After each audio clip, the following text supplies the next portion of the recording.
बिस्मिल्लाहिर्रहमानिर्रहीम। My name is Mohammad Adeel और आज मैं आपको पढ़ाने लगा हूँ क्लास 10th का मैथ। यूनिट नंबर 1 है हमारे पास। हमने यूनिट नंबर 1 की एक्सरसाइज 1.1 कंप्लीट कर चुकी हैं।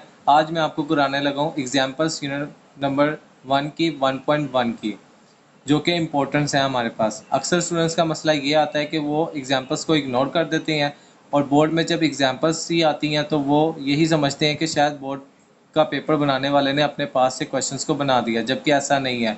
या तो पेपर में आपके पास एग्जाम्पल्स आती हैं, या तो रिव्यू एक्सरसाइज से वो सवाल दे देता है, या तो आपके पास same as it is exercise से दे देता है। अब हमारे पास एग्जाम्पल नंबर 1 है। Solve the quadratic equation 3x के minus 6x is equal to x plus 20 by factorization. जैसा कि हमने एक्सरसाइज 1.1 में 3 क्वेश्चंस किए थे। क्वेश्चन नंबर 1 था सिंप्लीफाई, जिसमें हमने 3 क्वाड्रेटिक इक्वेशन, स्टैंडर्ड फॉर्म और प्योर क्वाड्रेटिक इक्वेशंस के बारे में बताना था। अब हमारे पास ये जो क्वेश्चन है एग्जाम्पल नंबर 1 और एग्जाम्पल नंबर 2, ये हमारे पास रिलेट करती है एक्सरसाइज 1.1 के क्वेश्चन नंबर 2 से बाय फैक्टराइजेशन की मदद से जो सोल्व होते हैं। आइए चले हम इसको सोल्व करते हैं। क्वेश्चन को अगेन लिखा, अगेन लिखने के बाद ये दोनों वैल्यूज हमारे पास पॉजिटिव थी, दूसरी साइड पे जाके नेगेटिव हो जाएंगी। 6x में से x माइनस करेंगे तो हमारे पास आंसर आता है -7x minus 20 is equal to 0। Factorization के रूल्स के मुताबिक हमारे पास स्टेप्स थे कि थर्ड वाली वैल्यू को फर्स्ट वाली वैल्यू से हमने मल्टीप्लाई करना है। 20 को 3 से मल्टीप्लाई करेंगे तो हमारे पास आंसर आता है 60, और सेंटर वाली वैल्यूज़ को हमने ऐसी दो वैल्यूज़ में अरेंज करना होता है कि हमारे पास वापस वही वैल्यू आए और उन दोनों को मल्टीप्लाई करने से हमारे पास 60 ही आए। अब 60 हमारे पास नेगेटिव में है, ये भी साइन की मिस्टेक नहीं करनी। अक्सर स्टूडेंट्स की साइन की मिस्टेक की वजह से क्वेश्चन में मिस्टेक्स हो जाती है और वो सवाल रॉन्ग कंसिडर किया जाता है। 3x माइनस 12x में से 5x माइनस करूँगा तो मेरे पास 7x आएगा नेगेटिव में, बिकॉज ऑफ 12 के साथ नेगेटिव मैंने लिखा हुआ है। और जब मैं 12 को 5 से मल्टीप्लाई करूँगा तो आंसर आएगा हमारे पास -60। Minus plus minus and 12 multiply by 5 is equal to 60। अब पहली दो वैल्यूज़ में से हम कॉमन लेते हैं हमेशा। अब पहली दो वैल्यूज़ में से कॉमन आ रहा है हमारे पास 3x, x रह गया -3 4 द 12 x माइनस 4। अगली दो वैल्यूज में से हमारे पास 5 कॉमन आ रहा है, 5x minus 5 for the 20। x minus 4 two times है तो इसको वन टाइम लिखेंगे, जो वैल्यूज रह जाती हैं तो उनको इकट्ठा करके लिखते हैं, जैसे कि 3x plus 5 is equal to 0।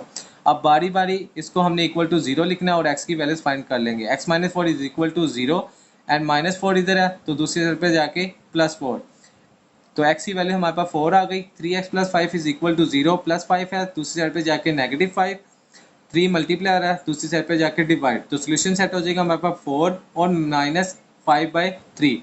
यहाँ पे हमारी एग्जांपल नंबर 1 कंप्लीट हुई। एग्जांपल नंबर 2 है हमारे पास solve 5x is equal to 30x by factorization. अब ये एग्जांपल हमारे पास बहुत इंपॉर्टेंट है for board exams, short questions के लिए। अक्सर ये क्वेश्चंस आप बोर्ड्स में आ चुका है कई बार। अब इसको हम सोल्व करते हैं। 5x is equal to 30x, 30x यहाँ पे पॉजिटिव है, दूसरी साइड पे लेके जाएंगे तो नेगेटिव। अब जैसे कि हमने इन दो वैल्यूज में से कॉमन लिया था, इसी तरह हम इन दो वैल्यूज में से भी कॉमन लेते हैं। कॉमन आ रहा है हमारे पास 5x, यहाँ से वैल्यू रहेगी हमारे पास x और यहाँ से 6 नेगेटिव का। 5x इज इक्वल टू 0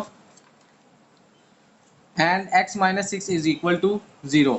अब 5 मल्टीप्लाई है, वहाँ जाके डिवाइड हुआ तो वैल्यूज आ गई x इज इक्वल टू 0। अक्सर स्टूडेंट्स का जब मैं पेपर चेक करता हूँ तो वो यहाँ पे ये मिस्टेक करते हैं कि यहाँ पे 5x इज इक्वल टू 0 है, यहाँ पे 5 मल्टीप्लाई हो रहा है, तो अक्सर वहाँ जाके वो ऐड कर देते हैं, जबकि जो वैल्यू यहाँ पे मल्टीप्लाई हो रही होती है वो दूसरी साइड पे जाके डिवाइड होती है। अक्सर स्टूडेंट्स क्या करते हैं 0 प्लस 5, 0 माइनस 5, इस तरह करके वो x की वैल्यू निकाल लेते हैं, जो कि रॉन्ग होता है। आपने ये मिस्टेक्स नहीं करनी है। आपने क्या करना है, जो वैल्यू मल्टीप्लाई होती है दूसरी साइड पे जाके डिवाइड होगी, तो जब 0 के साथ कोई भी वैल्यू मल्टीप्लाई हो या डिवाइड हो, आंसर हमारे पास 0 ही आता है। And x minus 6 is equal to 0, यहाँ पे -6 है, उधर जाके +6, तो x का आंसर आ गया 0 और 6। सोल्यूशन सेट लिखेंगे 0 एंड 6। यहाँ पे हमारी एग्जाम्पल नंबर 1 और एग्जाम्पल नंबर 2 कंप्लीट हुई, जो कि रिलेट करती हैं क्वेश्चन नंबर 2 के। अब जो हम एग्जाम्पल नंबर 3 और 4 करेंगे वो रिलेट करेगी हमारे पास क्वेश्चन नंबर 3 से। क्वेश्चन नंबर 3 हमारे पास कंप्लीटिंग स्क्वायर था। Example number 3, solve the equation x square minus 3x minus 4 is equal to 0 by completing square. Question को हमने अगेन लिखा। अगेन लिखने के बाद स्टेप्स को रिमाइंड करा दूं। पहला स्टेप हमारे पास था एक्स स्क्वायर के साथ नेगेटिव नहीं होना चाहिए और कांस्टेंट नहीं होना चाहिए, जो कि यहाँ पर नहीं है, तो स्टेप नंबर 1 पहले से ही हमारे पास कंप्लीट है। स्टेप नंबर 2 था हमारे पास -4 है, जो कांस्टेंट वैल्यू होती है हमने उसको दूसरी साइड पे लेकर जाना होता है, तो हम -4 उधर लेके गए तो +4 हो गया। यहाँ पे स्टेप नंबर 2 कंप्लीट हुआ। स्टेप नंबर 3 था जो हमारी एक्स वाली टर्म होती है उसको मल्टीप्लाई करना होता है 1/2x से। एक्स वाली टर्म हमारे पास है 3x, मल्टीप्लाई करेंगे 1/2x से, x हमेशा की तरह कैंसिल और आंसर आ गया हमारे पास 3/2। हमने इसका स्केयर लेके दोनों साइडों पे ऐड करना है, जैसे कि मैंने लिखा हुआ है एडिंग 3/2 होल का square on both sides. Values को लिखा, प्लस किया 3/2 होल का square is equal to 4, plus किया 3/2 होल का स्केयर। यहाँ पे हमेशा की तरह फार्मूला कंप्लीट होगा। x एज इट इज लिखा जाएगा, 3/2 एज इट इज लिखा जाएगा। यहाँ नेगेटिव जो आएगा वो हमें बताएगा x वाली टर्म। यहाँ अगर पॉजिटिव होगा तो यहाँ पे भी पॉजिटिव लिखेंगे, अगर नेगेटिव होगा तो यहाँ पे नेगेटिव। ये होल का स्केयर आ गया इज इक्वल टू 4 प्लस 3 का स्केयर हमारे पास 9 होता है, 2 का स्केयर हमारे पास 4 होता है। अब हम एलसीएम लेंगे तो 4 के साथ मल्टीप्लाई होगा तो 16 आ जाएगा। 16 को प्लस 9 करेंगे तो आंसर आएगा 25। 25/4 एग्जैक्टली। अब हम इस स्केयर को खत्म करने के लिए क्या करते हैं, हमेशा से taking square root on both side. Taking square root on both side करने के बाद हमारे पास ये वाली वैल्यू कैंसिल हो गई, और हमें जब दोनों साइडों पे हम अंडर रूट लिखते हैं तो वैल्यूज आती है हमारे पास, एक साइड पे हमने लिखना होता है प्लस माइनस। ये कैंसिल होने के बाद आंसर आ गया हमारे पास x minus 3/2 is equal to plus minus 25 perfect square होता है 5 का, 4 परफेक्ट स्केयर होता है 2 का।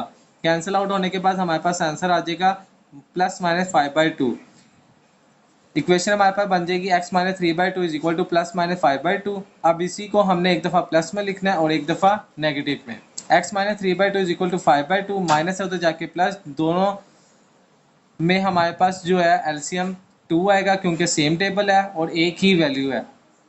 जब हमारे पास सेम टेबल हो और एक ही वैल्यू हो तो हम उसको वन टाइम लिखते हैं और ऊपर वाली वैल्यूज एज इट इज नीचे लिख लेते हैं। 5 + 3 किया 8, 2 मल्टीप्लाई करेंगे तो 2 4 द 8, तो आंसर आ गया x is equal to 4। Next step है हमारे पास x minus 3/2 is equal to -5/2, minus इधर जाके प्लस, इसी तरह 2 एलसीएम में सेम है तो वन टाइम लिखेंगे, ऊपर वाली value same as it is हमने नीचे लिखी।